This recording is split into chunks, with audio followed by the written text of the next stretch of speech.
Assalamualaikum warahmatullahi wabarakatuh. Selamat pagi semuanya, mahasiswa dalam mata kuliah kewirausahaan, yang mana pada pertemuan hari ini saya akan membahas terkait dengan dampak pandemi COVID-19 terhadap event olahraga dan sosial ekonomi masyarakat. Saya yakin saat ini dampak COVID-19 masih terus berjalan dan dirasakan bahwasanya event-event olahraga, baik itu olahraga prestasi, olahraga masyarakat, maupun olahraga pendidikan, itu saat ini masih terhenti. Contoh di olahraga pendidikan, siswa-siswa saat ini tidak melaksanakan aktivitas sekolah, sehingga aktivitas olahraga pendidikan di ranah sekolah, di pendidikan itu tidak berjalan. Termasuk olahraga masyarakat yang setiap minggunya kita lihat ada Car Free Day, ada senam bersama di alun-alun. Sekarang tidak nampak. Olahraga prestasi dengan adanya COVID ini terhenti. Misalnya pertandingan-pertandingan olahraga itu tanpa terlihat dan tidak terlihat sama sekali pun di saat pandemi ini. Tentunya ini sangat berdampak kepada sosial ekonomi masyarakat. Adik-adik mahasiswa, selanjutnya bagaimana nasib event olahraga di tengah pandemi?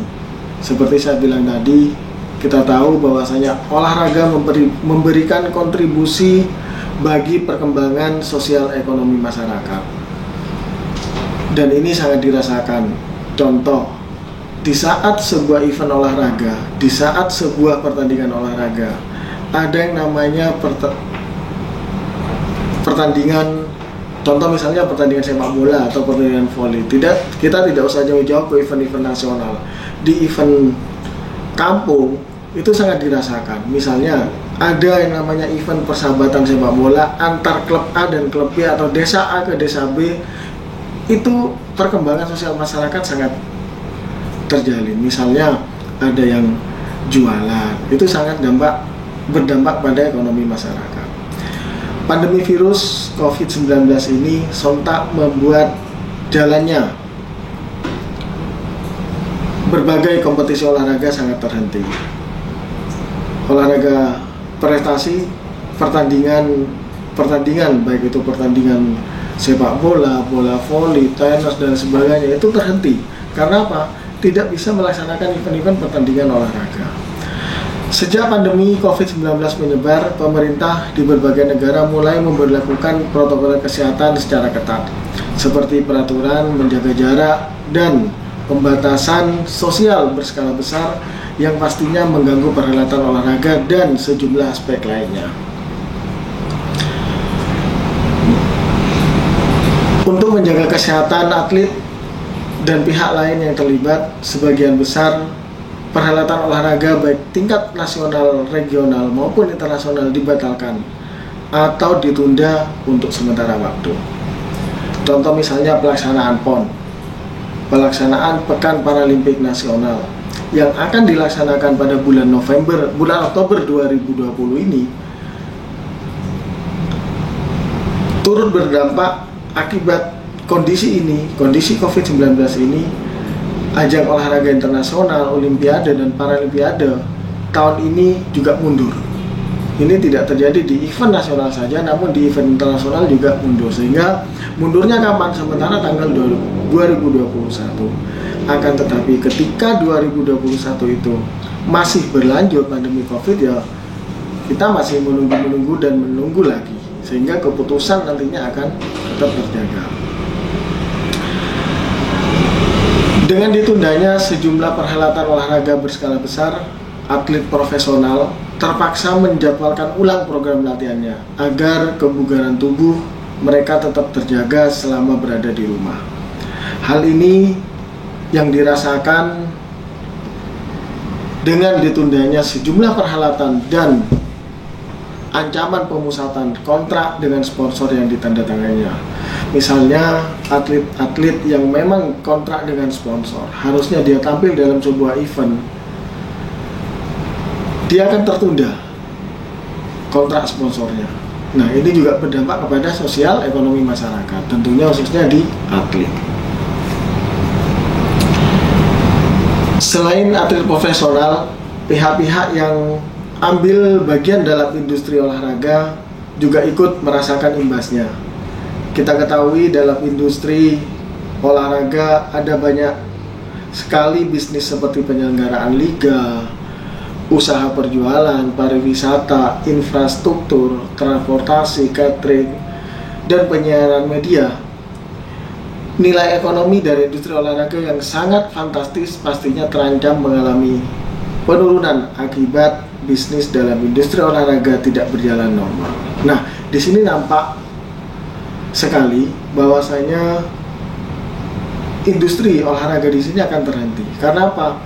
Di saat sebuah event olahraga seperti yang saya gambarkan contoh ini, para penonton, para pendukung, supporter, dia sampai berjubel mengantre tiket untuk bisa nonton sepak bola, nonton bola voli yang mana memang dihelat pada sebuah event pertandingan olahraga. Dampak lainnya ditimbulkan, yang pertama adalah bidang sosial kultural dalam masyarakat. Itu sangat berdampak sekali. Misalnya seperti yang saya sebutkan tadi, yaitu event-event olahraga yang mana banyak orang jualan di sampingnya, jualan tiket, terus jualan hal-hal kecil misalnya es dan sebagainya, itu akan berkurang. Semula di dalam sebuah event olahraga itu banyak yang sekitar kampung itu, sekitar wilayah event olahraga itu banyak yang bisa menimba sosial kultural dalam masyarakat.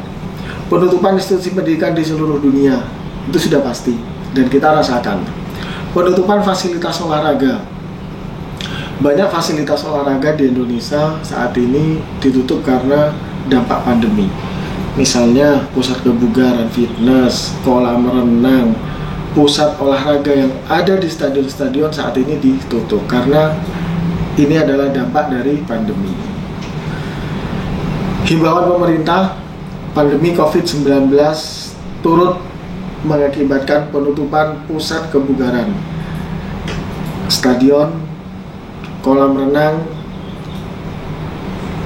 pusat kebugaran, pusat fisioterapi, dan tempat bermain yang semula tempat bermain bebas untuk bisa berolahraga, bergerak, saat ini sudah ditutup.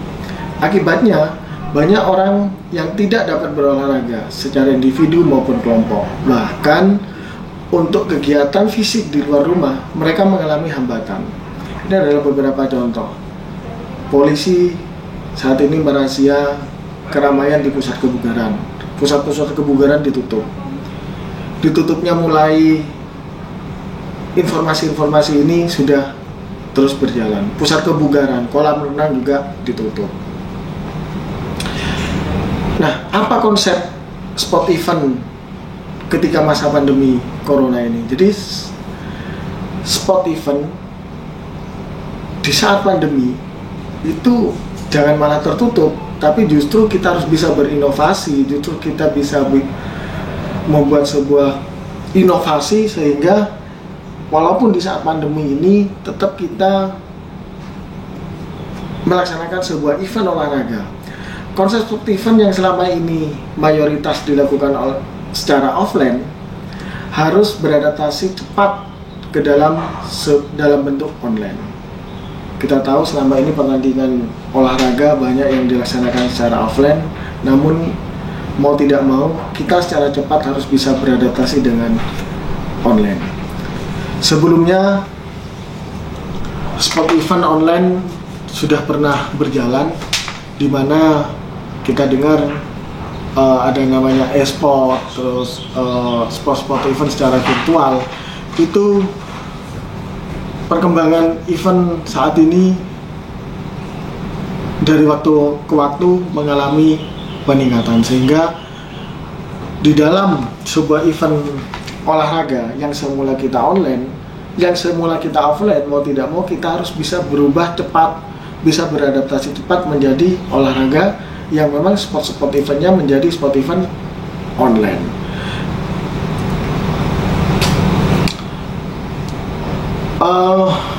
Saudara-saudara, contoh misalnya di kompetisi atau game, komunitas game di Indonesia semakin berkembang dari tahun ke tahun. Ini merupakan potensi yang kuat untuk kita kembangkan dalam bentuk online ataupun kompetisi game. Jadi misalnya kita tahu e-sport. Nah, lari yang selama kita lakukan secara offline bisa kita virtualkan, bisa kita online kan. Aktivitas olahraga dan kesehatan, misalnya konsep event aktivitas olahraga menjadi jawaban bagi kebutuhan coach atau pelatih agar olahraga yang dilakukan benar dan efektif. Misalnya para pelatih yang semula membuat program secara offline, mau tidak mau secara cepat, secara berubah, kita harus bisa merubah pola latihan yang selama kita offline itu menjadi sebuah pola latihan yang online. Termasuk pola program latihannya juga kita akan berubah, karena semula kita offline, kita akan menjadi online. Workshop untuk menambah skill di bidang swing itu sudah banyak dilaksanakan saat ini. Webinar, workshop secara daring itu sudah sering dilaksanakan. Tutorial video, nah paling tidak para pemerhati olahraga, para aktivitas akademika olahraga, mahasiswa olahraga maupun tenaga pengajar olahraga itu saat ini harus bisa membuat sebuah tutorial video yang bisa dimanfaatkan atau bisa diserap oleh mahasiswa atau diserap oleh seluruh lapisan masyarakat. Sport virtual, jadi konsep sport event yang dapat dilakukan dengan cara virtual. Contoh misalnya lari virtual, running secara virtual, silat seni secara virtual. Banyak event-event olahraga yang kita lakukan secara virtual.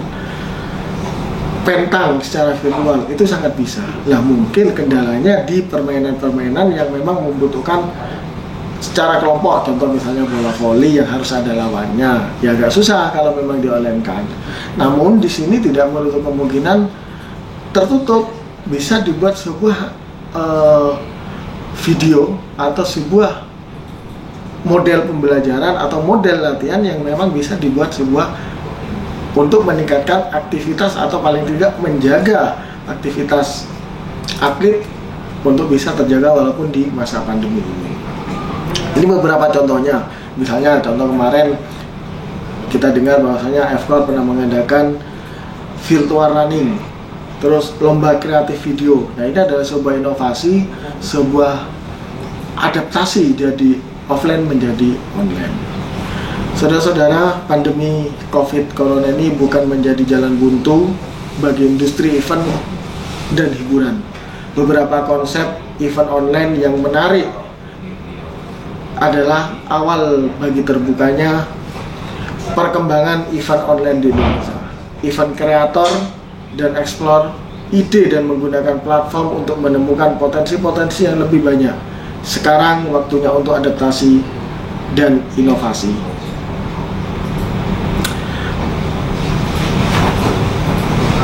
Peluang bisnis olahraga yang berpotensi dan menguntungkan banyak. Kita lihat misalnya kalau kita larikan ke sebuah bisnis, banyak yang kita temukan, misalnya toko peralatan olahraga bisa dilakukan secara online. Sewa arena olahraga itu saat ini kalau dilakukan secara offline. Konsultan olahraga itu juga bisa kita laksanakan untuk berpotensi yang menguntungkan terhadap kewirausahaan. Trainer olahraga, arena non-bar, membuat aplikasi olahraga. Nah ini sangat saat ini, di saat pandemi COVID-19 ini sangat pas ketika kita seorang pemerhati olahraga bisa membuat aplikasi olahraga. Contoh misalnya untuk menurunkan berat badan, untuk melaksanakan lari secara virtual, untuk melaksanakan running secara virtual, atau bahkan untuk melaksanakan peningkatan kondisi fisik. Nah, ini bisa membuat sebuah program aplikasi di mana aplikasi itu bisa digunakan untuk seluruh masyarakat dan ini bisa dikomersilkan. Souvenir spesial untuk event olahraga misalnya topi, merchandise dan sebagainya, ini sangat menguntungkan untuk kita. Nah, membuka peluang bisnis olahraga kebugaran dalam mengembangkan program olahraga, kita lihat bahwasanya kalau di titik ini olahraga di samping untuk kebugaran juga digunakan untuk pencegahan, pengobatan dan rehabilitasi. Pada umumnya olahraga yang dilakukan seseorang untuk menjaga kesehatan dan kesegaran jasmani. Olahraga merupakan kebutuhan setiap orang, tidak hanya bagi yang masih muda saja, tetapi bagi yang usia lanjut atau lansia, olahraga juga masih diperlukan. Dalam bidang kewirausahaan misalnya, meliputi industri olahraga, bagaimana peluang ini bisa menjadi sebuah lahan bisnis yang cukup menjanjikan kelak bagi mahasiswa khususnya lulusan olahraga. Khususnya peluang bisnis berwirausaha di bidang olahraga kebugaran, misalnya klub fitness dan senam atau sanggar senam, kita bisa masuk ke sana. Di samping itu, usaha yang paling menjanjikan dan tidak terlalu banyak mengandung resiko adalah usaha jasa. Misalnya menjadi masyhur, terapis, instruktur fitness, instruktur senam dan lain sebagainya. Berdasarkan pendekatan pengetahuan manajemen pengelolaan kegiatan olahraga, ada segmen yang namanya segmen industri olahraga. Yang pertama kita lihat sebagai penampilan. Misalnya segmen ini bermacam-macam seperti olahraga sekolah, pergumulan kebugaran, camp olahraga, olahraga profesional, dan taman olahraga kota. Ini misalnya penampilan olahraga. Produksi olahraga banyak. Kita tahu bahwasanya bisa membuat sebuah industri olahraga seperti bola basket, bola tenis, sepatu olahraga, kolam renang, dan lain sebagainya. Promosi olahraga misalnya bisa melalui branding, melalui kaos atau baju yang berlogo, media cetak atau elektronik, sport marketing, sport event olahraga. Nah, atlet-atlet yang saat ini di samping dia masih atlet atau sudah pernah menjadi atlet, banyak atlet yang mengikuti olahraga. Ini saya contohkan beberapa gambar atlet mencari untung di hari tua. Nah, ini misalnya, ini ada beberapa atlet yang memang di hari tuanya sudah tidak bisa menjadi atlet, banyak yang lari ke wirausaha. Ini adalah contoh-contohnya Susi Susanti dan Alan, terus Berlian Marcella, Liliana. Ini ada atlet-atlet yang mempunyai usaha di luar ini. Zohri, dia di NTB punya Zohrimat yang memang dia punya usaha seperti yang dia lakukan saat ini. Atlet difabel juga saat ini juga mempunyai usaha. Selanjutnya, jangan takut untuk memulai langkah. Mahasiswa sangatlah perlu untuk belajar dan mulai membuka mata terhadap suatu ilmu, yaitu ilmu tentang berwirausaha, untuk berkontribusi secara sinergis membangun kejayaan olahraga dan kesejahteraan olahraga. Saatnya menjadi mahasiswa, saatnya mahasiswa menjadi pengusaha. Pengen punya usaha, pengen berwirausaha, pengen bareng pengusaha-pengusaha, Anda mahasiswa pengen membesarkan usaha, saatnya mahasiswa menjadi pengusaha. Jangan takut melangkah, jangan takut mencoba, jangan takut memulai, karena langkah hari ini, satu langkah hari ini akan menentukan langkah 1000 yang akan datang. Demikian presentasi yang dapat saya lakukan pada hari ini. Silakan bisa dicermati bersama. Silakan bisa dicermati bersama. Yaitu mata kuliah kewirausahaan olahraga. Jauh kota Dirian, indah sungguh cendrawasih. Cukup sekian dari saya untuk perhatian. Terima kasih. Jika ada jarum patah, jangan simpan di dalam peti. Jika ada kata yang salah, jangan simpan di dalam hati. Terima kasih. Assalamualaikum warahmatullahi wabarakatuh. Salam olahraga. Salam olahraga.